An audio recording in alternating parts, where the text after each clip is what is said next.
You're tuned in to Talon, Talon, Talon, Talon, Talon, Talon, Talon it like it is. A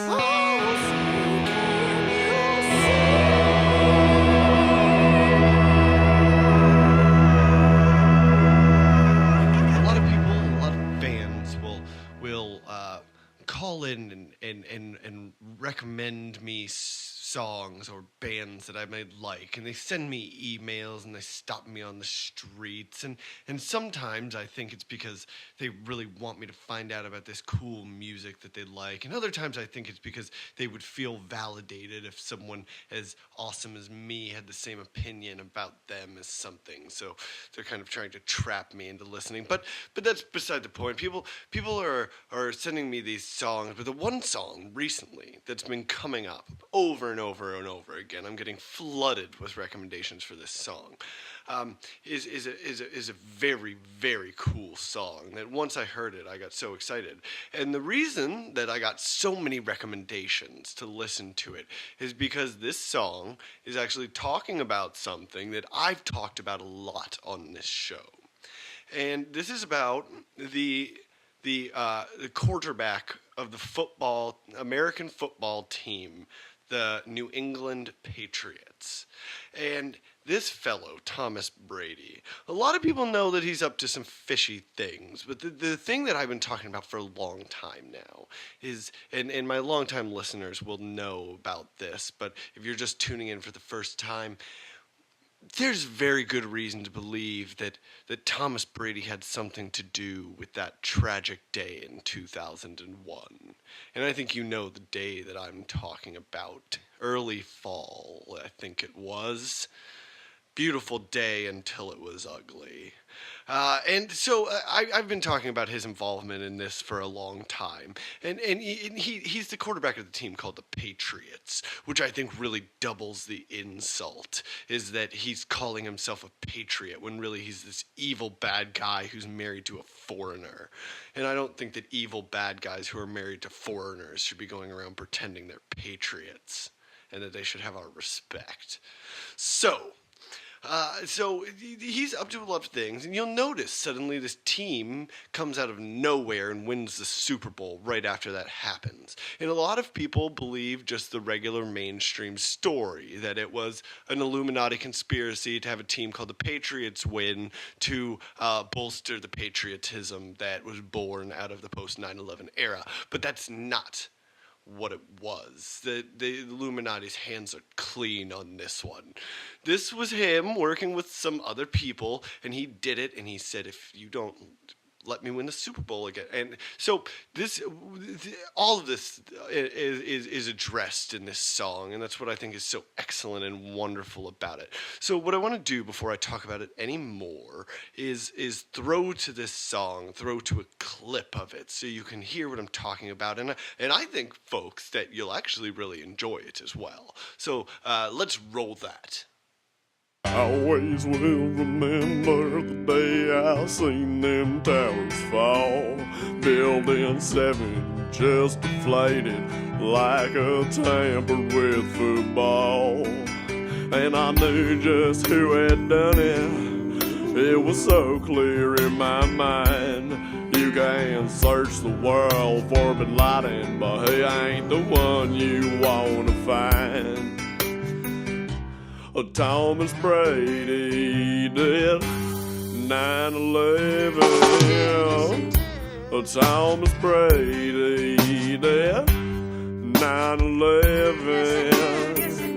And how do I know that it's true?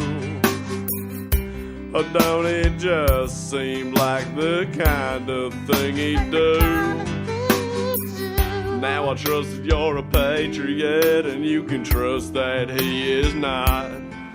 Some people might not remember, but we never forgot. And you can tell by looking at him, he's the evilest of men. And he said, if you don't let me win the Super Bowl, I'm gonna do it again. Thomas Brady did 9/11. Thomas Brady 9/11. And how do I know that it's true? Don't it just seem like the kind of thing he'd do? Oh, that is a real toe tapper, and so packed with truth, and it's so exciting to hear these ideas kind of starting to creep into the mainstream, because I think people are ready to wake up and smell the coffee, and so I was so I was so enamored with this song when I first heard it, and then I ended up being reached out to by the artist of this song, one Mr. Houston Nimrod Jones. And this guy is a big star. He's busy, he's touring the country, he's doing everything, and he said, I want to take, when do you need me, Talon? When do you need me in for an interview? And I said, I understand if you can't make it in, just give me a call when you have time. And I think we're trying to get him on the line right now, and I'm going to ask him some questions, and if you have any questions that you want to tweet in for me to ask them him, I won't get them in time, but tweet them anyway. It'll kind of give me an understanding of what you folks are looking for. So, do we have him? Yeah, we have him here on the line. You got me? Oh, hello. Hi there, Houston. Thank you so much for being on. Thank you so much for having me, Talon. This is such an honor. I've been listening to your show since as long as I can remember. Your voice is such an important beacon of light to America, and I just want to thank you because you being out there doing what you're doing made it possible for me to get to where I am. So I just want to thank you so profoundly. Oh, trust, it's a pleasure, and thank you also for writing such a great song for the people. Well, Talon, frankly, again, it started with you. Before I heard what you had to say on the topic, I believed the same garbage mainstream story that every American believes, that September 11th attacks was done by covert agents within the U.S. intelligence community, along with the Saudis. And I was buying that. I was buying that kind of straight off the shelf propaganda. And then when you started shining a light on all this, it really woke me up. And I thought, for the people out there, who sometimes you gotta do it like a Trojan horse, where you get them tapping their toes, and of course they love me from the song "Whiskey Flag and Blue Jeans," which is a good song, but I think you get them becoming fans, and then you get the real message slipped in there. So I look at myself as like your supporter. Just supporting you and getting the message out there. So, are you getting a lot of pushback from people in the media who are resistant to the truth? Maybe people who have a vested interest in keeping the veil over the eyes of the American people? Well, I will answer that question with a resounding yep. Because I have gotten pushed back everywhere I go. And the thing is, these talk shows, they know that they're going to sell ads if they have me on their shows. They know they're going to sell tickets to whatever I'm on. So they're still going to have me, even though that I'm there to tell the truth that they don't want people to hear. And I always go on these shows, and they sabotage me, and they'll kind of ambush me. And I come on, and I say, Thomas Brady had a hand in this, and this is impossible to ignore at this point. And they will say things to me like that is literally impossible. There's no basis in fact to support that. And it's these kind of cookie-cutter defensive lines. Of course, you take anything that there's no proof for and you point that out, and it's going to make it seem like it's not true. But this is a kind of media trick that I think your listeners can hear through, and I hope that I'm getting the kind of listeners who can look and hear through that too. Now, you're up for some big awards, I hear. Well, I'm humbled to be nominated for a few this year. I'm up for the Newgie for Best New Artist. And the Newgies, for those of you who don't follow that's not a genre-specific contest, but it's more for just edgy musicians who kind of like to tell it real straight and threaten to shoot people with guns. So you can be anywhere from Dr. Dre to the Nuge himself. And so I'm very honored to be up for that. I'm also I'm up for and this would be a crown jewel in my life's accomplishments, if they was a crown, obviously. But what it is it's the Hank Williams IV award, and what it is that one year they take one voice in country music who is really just getting progressively better and further to the extreme direction that I think the narrative should go. So the Hank Williams IV is there's Hank Williams, obviously, the original, the best. Hank Williams II, even better than you could have possibly thought, and Hank Williams III, who you really need to check out. But one year they say one person is Hank Williams IV for a year. So if I win that, that's going to come with a lot of responsibility, but a lot of honor. And you know what? I have to say, being on this show, I feel like that's a win in my column too. Tell me again the way that Janis Jackson is related to all of this, and Justin Timberland. Well, the two of them are they're key important figures in all this, and sometimes that is going to get overlooked, but it shouldn't be, because the role that they played is key to the whole thing. Now, this is something you can look up. You can go on Google.com, Yahoo.com, Dogpile, whatever you use. You go on there, look this up. The 2002 Super Bowl first one, the Patriots, the Patriots, with air quotes so you can't see, won. That Janis Jackson was supposed to do the halftime show for that, but they changed it. They made it into the band U2, and they did some kind of tribute, which I think, oh yeah, why don't you bring an Irish terrorist supporter in to do that song? Like, okay, that makes a lot of sense. But the thing is, what happened is that their plan got messed up, because Janis Jackson and Justin Timberland were supposed to do their little exposing trick to try to warp the morality, their wardrobe malfunction to warp the morality of the country, and it didn't happen. So it was 2 years later. Then the Patriots rigged their way back in, finally got Janis Jackson in there. They did the wardrobe malfunction, and that has warped the minds of an entire generation. Because you know as well as I do, everyone watches the Super Bowl. You see that on there. These children don't have a chance at ever being well adjusted.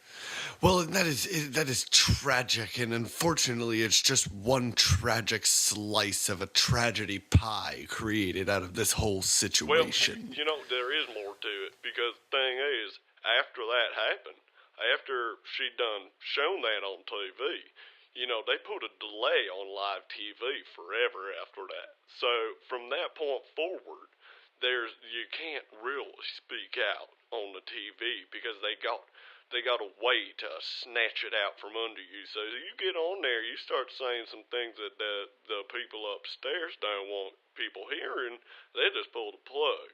And Americans would never stand for it if it would have been free speech, but when you start showing a breast during the Super Bowl, people are going to say, do whatever you got to do so that don't happen again.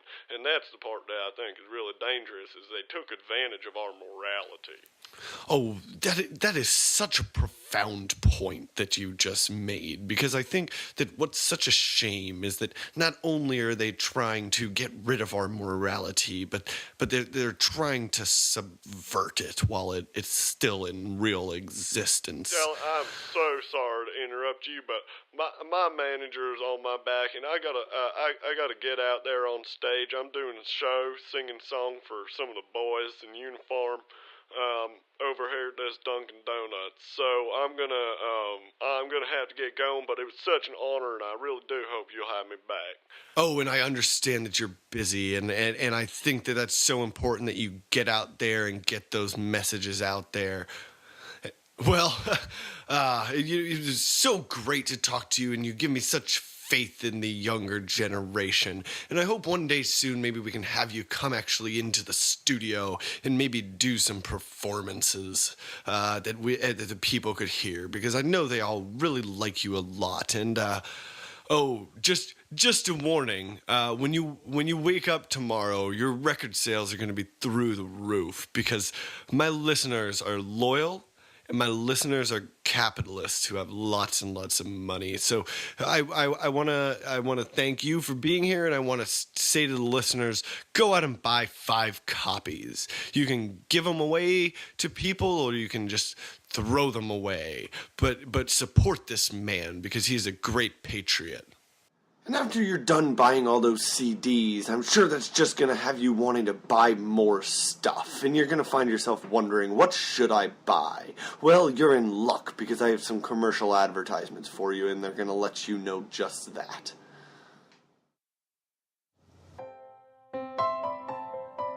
Sometimes it seems like there's so much suffering and pain in the world, and there's nothing you can do. Well, I'm here today to tell you there is something you can do to help someone in a community near you. For the price of a cup of coffee every day, you can buy a hipster in need a cup of coffee every day. I'm here with Teal. Teal, say hi to the people. Ugh, yeah, whatever, hi. Please do what you can to help hipsters like Teal drink coffee and complain about that coffee. This message is brought to you by 501c3, Coffee or Whatever. Coffee or Whatever. It's a pretty cool charity, but you probably haven't heard of it. Did you hear that? That's your stomach's way of telling you to get down to 4 Dudes, Burgers, and Booze. Eat 'em up and pound 'em down when you watch the game with your buds. Send the kids to the arcade and forget they even exist. Let 4 Dudes be your escape from the ever-tightening clutch reality has on your psyche. We've got the coldest beer and rarest steer down at 4 Dudes, Burgers, and Booze. Welcome back to the music episode of Talon It Like It Is with Talon Thomas. And this has been such an awesome, great, fun-packed episode, and it's going to keep being that way because I have a very special guest on the phone. And this fellow, he has a blog on the web called Can't Tell Me Nothing. And a blog is a thing that you can't just get one of those. You have to be a very elite journalist to make it into this blogging sphere that everyone is talking about. And the title You Can't Tell Me Nothing is a reference to the famous rapping artist Kanye West, of who he speaks on his blog. So I don't want to waste any more time. I want to introduce to you my good new friend, Richard Picshur. Hey, thanks for having me, Talon. I prefer to go by Dick, so call me Dick. All right. Good to have you on, Dick. Now, so you're an expert of this guy Kanye West, and I keep hearing about him because everyone's saying that he's this genius who tells it how it is, and he's kind of like a young me in a lot of ways. So it piqued my curiosity. So I'm so excited to find out more. Who is Kanye West? Well, you don't know who Kanye West is? Well, I mean that in more of a way that you would ask an expert in it. You know, like tell me what I don't know about Kanye West. I know that he's a rapping guy, and I know that he's married to a Kardashian, but that's about all that I know. Well, this is kind of like why I started my blog, and you kind of mentioned the art of blogging. For people that don't know, it's sort of like it's kind of a new trendy thing. Like podcasts were kind of a thing 10 years ago, where it's like, oh, podcasts will become like a radio show. It'll become something big. But now blogging is kind of like the podcasting is shot into the stratosphere. So now there's room for the blogging to take off, is what you're saying. Yeah, and just within the last year or two, especially, a lot of blogs have been kind of like repurposed as books. So, I mean, just anybody who's into trends should probably know that. First, I'm sorry to get off track. Kanye West, that's kind of why I started my blog. Can't tell me nothing I don't know about Kanye West. And the reason why I wanted to come on this program is a lot of people just don't seem to understand Kanye West. There's people who decry his calling Taylor Swift a bitch. Oh, that's a mean word to say. Does he usually say mean stuff like that to people? It depends on what you mean by mean. Because, I'm a huge comedy fan, you know? Ah, yes, I love comedy. Comedy, you'll often say things. In comedy, you either say things that people are afraid to say, or you'll say things, but you're not being serious. Those are like the two main kinds of comedy. Ah, you know, yes. And so to me, Kanye he's being comedy, sort of. Like he's trying to say things that you shouldn't take seriously. So he's being comedy, and the comedy is that people are thinking that he's being serious. Is that what I'm getting from you? Yes. So definitely. When he goes out, so this makes sense to me, because when I heard that he had said that George W. Bush didn't care about African Americans, I thought there's no way. It was funny, right? It was really funny when he did that. It was very funny. Because nobody could ever truly believe that to be the case. I mean, George W. Bush has said on numerous occasions that he cares about them, and Colin Powell was his friend. So now that I know that was a joke. Talon. Yes. Yeah, Colin Powell works. It's like, all right. And to me, it's just like, people get mad, but it's just like, it's funny. It's like, take a joke, dude. So Kanye West is joking. Now, what is some of his funniest stuff? His funniest stuff? Putting the Confederate flag on his concert T-shirts was pretty funny. Now, we're not allowed to do that anymore. Does he know that? But that's the thing. He knows that, but... All right, here's, what I was saying before I got sidetracked about his theories of comedy is, like, he kind of plays the duality. Like, he is funny, but he's also serious. Oh, like the Joker. Like the Joker, but I mean, in terms of, like, musical history, you have your David Bowie and you have your Rob Dylan. I can think of so many David Bowies off the top of my head. Oh, yeah. What's your favorite David Bowie? Oh, my favorite David Bowie, probably Lady Gaga. She's my favorite David Bowie. But, but when David Bowie did the Lady Gaga and the Tony Bennett together, like, that's insane. Ooh. I could start a blog on David Bowie, too. Tony Bennett, he's a voice like honey. Does he sing with Kanye West ever? Do they do songs together? Kanye has not. Kanye has sampled contemporary of Tony Bennett, Jim Morrison. He's sampled him, but he's never done any Tony Bennett. Jim Morrison, he's the only poet that isn't kind of a dork. He's very cool at poetry, and is very thinking that poetry can wear leather and have whiskey. And I like that, because usually poetry is so kind of, you want to just take its milk money, and then you realize that it's words on a page and it doesn't have any milk money, so you can't. So I think Jim Morrison was very cool for that. So yeah, Jim Morrison. Yeah, we don't need it. That's a whole other podcast. We can. Oh, and we can do that. We can. Do you want to do that later? Yes. We'll have to have you back, because I have the feeling that there's so many musicians out there. And Actually, Talon, I have to get my dog put down in like an hour, so I actually can't do that. Oh. And when you mean put down, what are you saying? You're holding your dog and you're weak, so you're getting tired. Because you can just take a moment and set the dog down, and then we can keep resuming our conversation. You don't need to wait an hour. I actually needed to take him to the vet. He has kind of an inoperable disease, and they kind of need to end his life, basically.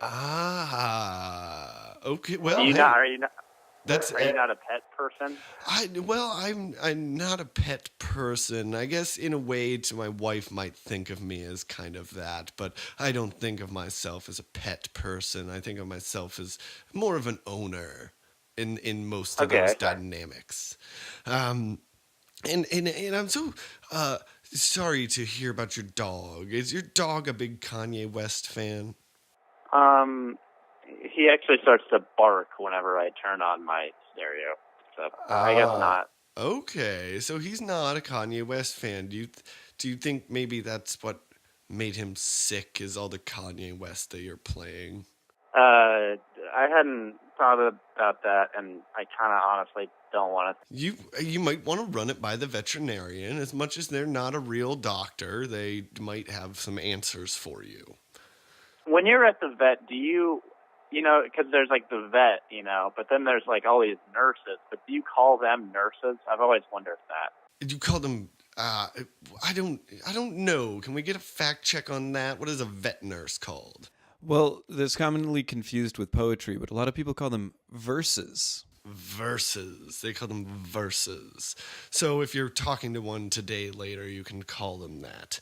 And they will like it when you call them that, because you're calling them the real thing that they are. And they will, if they seem frustrated, it's only because they're going to be reminded of the fact that almost nobody else ever has the courtesy to call them verses over and over again.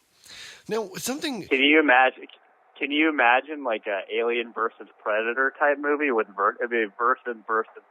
That'd be interesting. So it would be, would it be an alien versus? So it's an alien that helps take care of cats, but then is also a predator? Or is it something that hunts aliens that help sick pets? Do aliens count as animals? I don't know how that works. Everything but humans is an animal. I think that's how it works. That's the difference. We're not animals? We are not animals. We are man. Oh, well, of course, nowadays, in the liberal media, they don't want you to just call it man anymore. They want to say humans, but...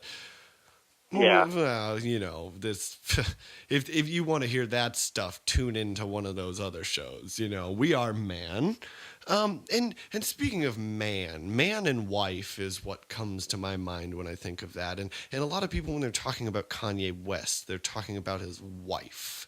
Yeah. And everybody says that they don't like the Kardashians. They always say, we hate the Kardashians. And I think that that's so racist and rude to the people of Kardashia, that just because these ladies are running around America looking like a fool, that they would judge the entire country of Kardashia. Yeah. I mean, I think this is kind of one of those other things, like when Kanye called Taylor Swift a bitch. I think he got married to her. And, we could say B word when we talk about that because this, my producers, they work long hours. I'm going to have to send them in there with the beep button and they're going to not get home to their, cats or whatever they have waiting for them in their studio apartments. So if we could just cool it on that, it's your right to say it anywhere else but here. I'm just saying it purely because I'm quoting Kanye. That's not a word I personally like. Do you often call people that word? It's not something that I am in the habit of doing. And so what I'm wondering, and I'm wondering if this is an illustration of this point, is Kanye West a bad influence? Because you seem like such this upstanding young man, and yet you're coming on here and now you're suddenly using profanities because of him rubbing it off onto you. So, thank you for calling me a young man. You're very kind, sir. If you were born after Vietnam started, you're young. That's what I say. In Vietnam, that was in 1968, right? 1965, but 1960. Yes, but I am younger than that. Yes. So you're welcome, I guess, to your thank you from before. But so you wanted to know whether or not Kanye is a bad.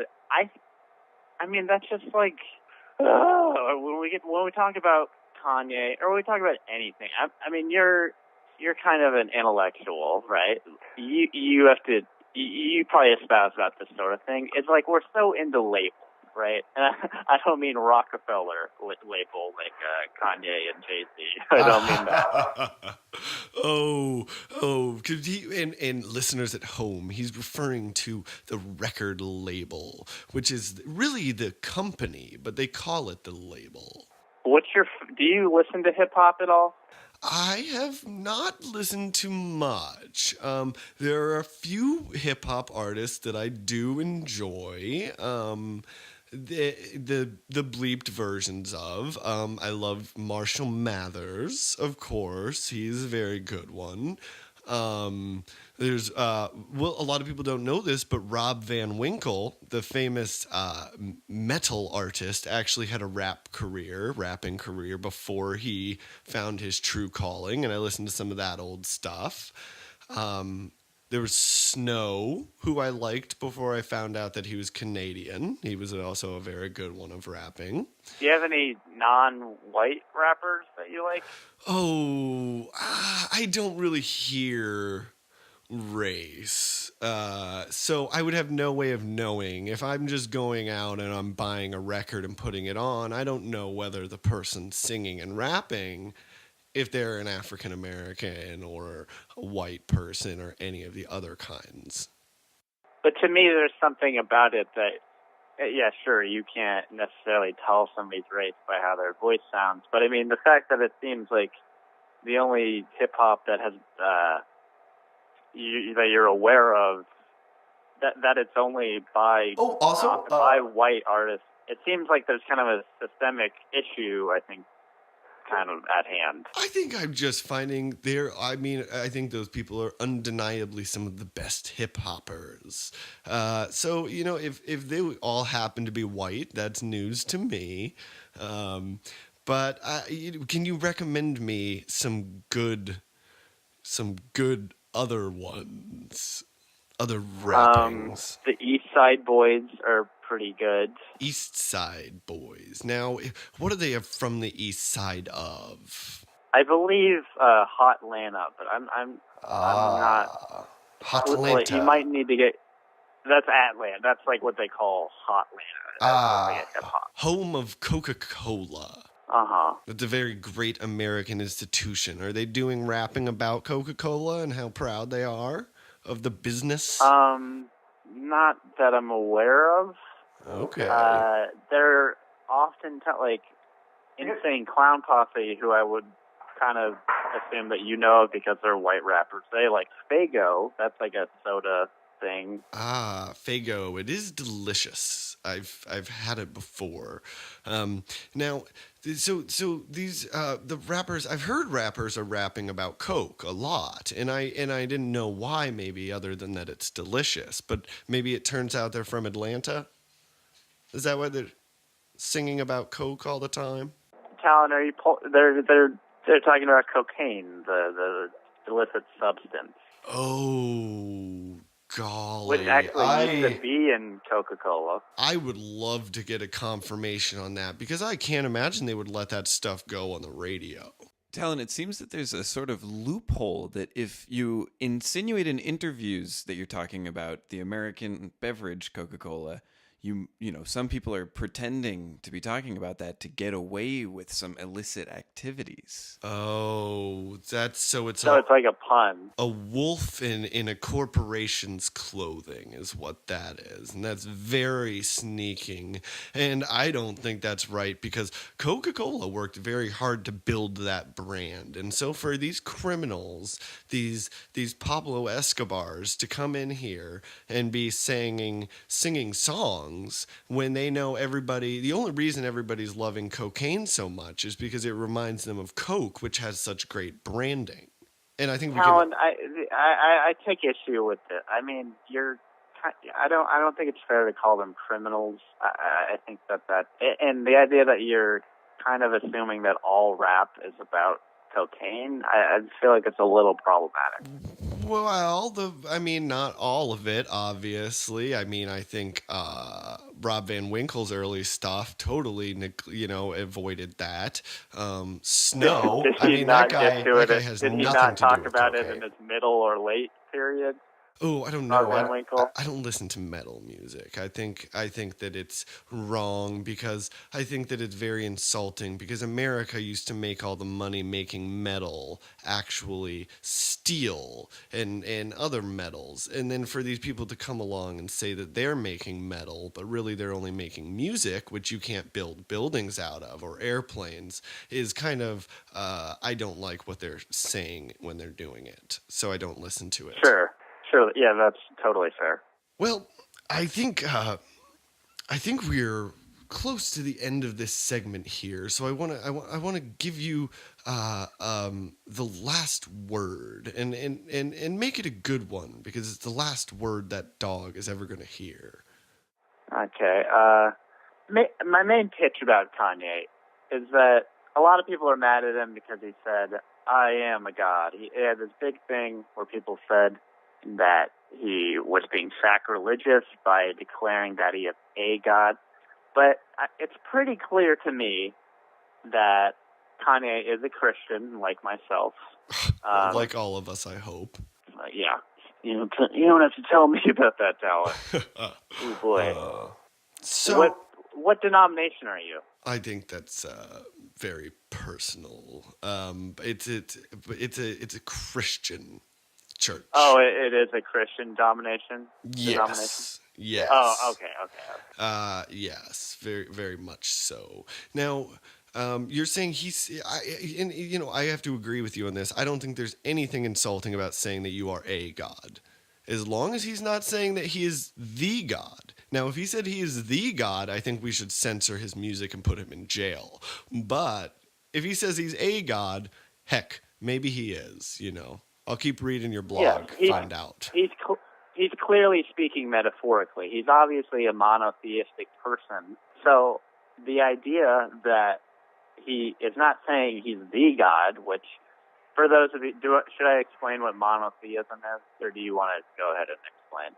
Yes, monotheism. It's the idea that you have one God is the best God. Am I getting that right? Yeah, it's the best, and it's like saying, like, sure, you have your other gods, but it's like, it's just a more absolutist thing. Like when you go out to dinner, like with your wife and kids and all your pets or whatever, like you have to order one drink. That's kind of just like what monotheism. It's like you have to order Coca-Cola. You can't order a Coca-Cola and a lemonade or something like that. Well, yes, of course. I mean, you don't want to order a lemonade. You want to order Coca-Cola, and you want to get just enough straws for everybody. Yeah. That's what we do. Yeah. Do you want me to recommend some Kanye West for you, Talon? It seems like I think you would really like him. I think he kind of presents a worldview that you would really like. Oh, and I'm excited to find out more about it. So why don't you tell me what the song is, what my favorite Kanye West song is going to be, and I'll listen to it. And then down the road here in a while, we'll have you back on to talk maybe about one of these other musicians, and then I can tell you what I liked about this music that you're recommending to me right now. Okay. The song with Katy Perry. Oh, you've got me sold right there, bud. I can't believe it didn't come up in the newsletter that I subscribed to because I'm loving Katy Perry so much. So now I'm very excited, genuinely now, to listen to this. It does not seem as nearly as much of a chore as it once did. What is the song called? I actually don't know. I don't know. All right. Well, that's been Kanye West expert Dick Picshur, and thank you so much for coming on, buddy. You know what, Tom? Thank you so much for having me. And you can check out my blog. It's on Angel Fire. It's You Can't Tell Me Nothing I Don't Know About Kanye West. .angelfire.com. All right. God bless you, Dick. And as long as I'm going to go around God blessing people, I guess I'll probably God bless you at home, listener. Thank you for sticking around all the episode and all these episodes and tuning in every week and being such great fans. And I care about what you have to think and say. So if you like any music that you think that I would like, please feel free. Send it to me, telling it like it is at USA.com. You can email me, and on Twitter it's at Telling It Like It Is, and apparently we have a Facebook of Telling It Like It Is that someone is checking, but I don't go on that one. And Mark Zuckerberg knows exactly what he did and why I won't use his dumb site, and he knows that Tom over at MySpace is a cool guy who really got the shaft, and Mark Zuckerberg is a real j-hole, and I don't say that lightly. I wouldn't. Anyway, this episode isn't about anger, it's about music, and music is about joy. So I want to go out on a little song and that I think you guys will like.